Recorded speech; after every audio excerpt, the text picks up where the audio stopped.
সম্মানিত ভিউয়ার্স, আসসালামু আলাইকুম। আজকে আমি আমার গুলশার প্রজেক্টে যে পুকুর রয়েছে সেখানে আমি দাঁড়িয়ে রয়েছি এবং ময়লা পরিষ্কার করতেছি সম্পূর্ণ ন্যাচারাল ওয়েতে। এখানে একটা কথা বলে রাখা ভালো যে ভালো মাছ চাষের ক্ষেত্রে, ভালো মাছ পালনের ক্ষেত্রে পুকুর পরিষ্কার পরিচ্ছন্ন রাখা অত্যন্ত জরুরি। তাই আজকে আমি যে পুকুর পরিষ্কারের কাজে যে বিষয়টা আমি ব্যবহার করতেছি এটা আপনাদেরকে অবগত করতেছি। এটা হচ্ছে যে বস্তা থেকে আমি সাদা পলিটা আছে, এই পলিটা বের করে নিয়েছি প্রথমত। এরপরে একটার পর একটা পলি একটার সাথে আরেকটা ভেদে তারপরে লম্বা করেছি। এরপরে পুরা পুকুর জুড়ে সেটা বেষ্টনী আকারে নিয়ে প্রথমত নিয়েছি। এরপরে ময়লাটা এটার ভিতরে আটকা পড়ছে।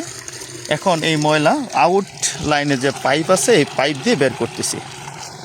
সম্মানিত ভিউয়ার্স, এখানে যে প্লাঙ্কটনটা রয়েছে এটা যদি অতিরিক্ত পরিমাণে হয় তাহলে সেটা মাছের অক্সিজেনের ঘাটতি তৈরি করে এবং মাছের অক্সিজেন ফল হয়।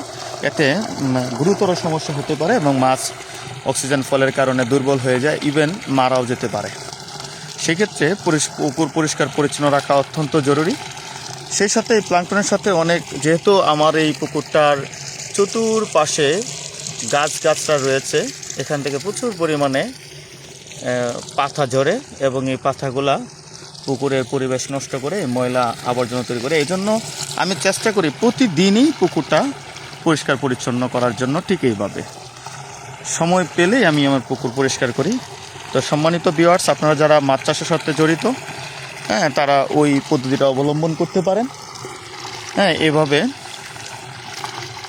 এভাবে আউটলাইনের মাধ্যমে ইলবো ব্যবহার করে আরেকটা পাইপ উপরে দিয়ে পানির সমপরিমাণ নিয়ে পানির একেবারে লাগা একটা অবস্থায় তৈরি করে এরপরে এই বেষ্টনীটা টেনে একটা পর্যায়ে আসে একটু করে এই ময়লাটা বের করা যাবে। দেখেন অত্যন্ত চমৎকারভাবে, সম্মানিত ভিউয়ার্স আপনারা দেখতে পাচ্ছেন, অত্যন্ত চমৎকারভাবে ময়লা পরিষ্কার হয়ে যাচ্ছে,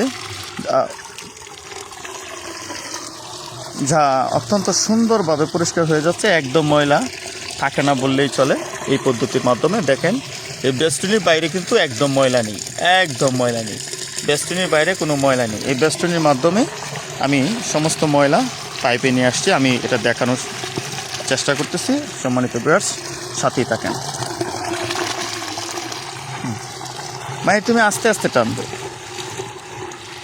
দেও আস্তে। এটা আবার জোরে হেঁচকা টান বা জোরে টান দিলে ময়লাটা সরে যাবে। এজন্য খুব আস্তে আস্তে সতর্কতার সহিত টানলে সেই ময়লাটা বের হয়ে আসবে।